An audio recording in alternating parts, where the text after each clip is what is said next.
Well, more than 300,000 people are dying each year and another 400,000 disabled, all from doctors' mistakes.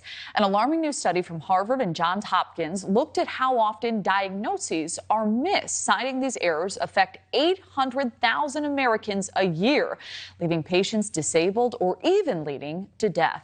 So what is happening here? Joining us now, Dr. Curry-Winchell. He's a physician with the LSU School of Medicine, and Dr.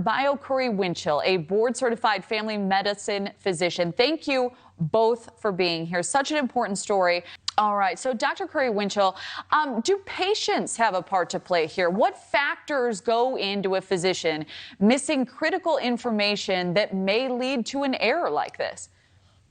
So it's a blend of patients as well as providers. When we think of patients receiving misinformation, often they may not come in early enough to be diagnosed, or they're receiving the wrong information from that provider and they believe it. And then unfortunately that allows, these misdiagnoses or complications to occur. So it's two things that are involved and both have to be addressed if we want to actually produce some changes. All right. So Dr. Curry-Winchell, it can be easy to be critical of these generations, but of course, we've also searched WebMD.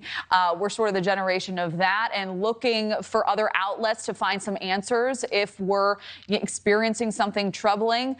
So is this really any different? And Dr. Hebert, I certainly hear those concerns, and that's really mainly why we're doing this segment.